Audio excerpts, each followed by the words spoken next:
लातूर जिल्हा परिषद आणि पंचायत समितीसाठी साधारणतः 9 लाखपेक्षा जास्त मतदारांनी जो आहे तो आपला हक्क बजावलेला आहे।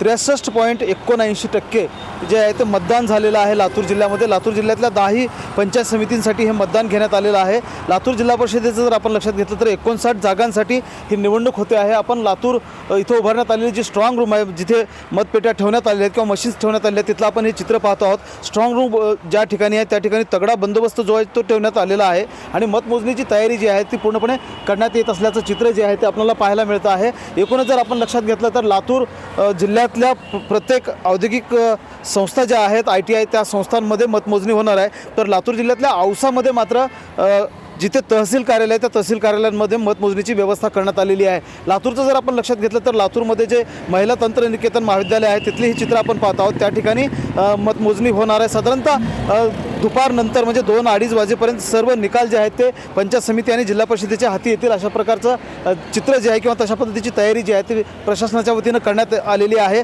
मतदानाच्या दृष्टीने जर आपण लक्षात घेतलं तर मतदानाच्या दिवशी काही ठिकाणी तुरळकपणे वाद झाल्याचे चित्र जे आहेत ते किंवा घटना ज्या आहेत त्या झालेल्या होत्या। तर उदगीरमध्ये पोलीस कर्मचाऱ्यावर दगडफेक झाल्याची किंवा एका माथे फिरून पोलीस कर्मचाऱ्याला दगड फेकून मारल्याची घटना घडली होती, ज्यामध्ये पोलीस कर्मचारी जे आहेत ते जखमी झालेले आहेत, जे वर्धा इथून पोलीस बंदोबस्तासाठी इलेक्शन ड्युटीसाठी लातूर जिल्ह्यामध्ये आलेले होते। आणि मतदानाची चोख तयारी जर बघितली आपण मतमोजणीची तर सर्वच ठिकाणी लातूर जिल्ह्यातल्या 5ही पंचायत समित्यांच्या ठिकाणी करण्यात आलेली आहे आणि उद्या सकाळी मतमोजणीला सुरुवात होणार आहे।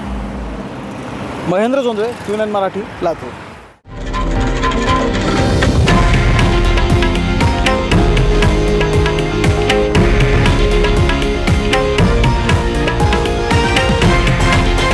हे आहे देशातील नंबर 1 न्यूज नेटवर्क आणि आपण पाहत आहात TV9 मराठी, एकमेव।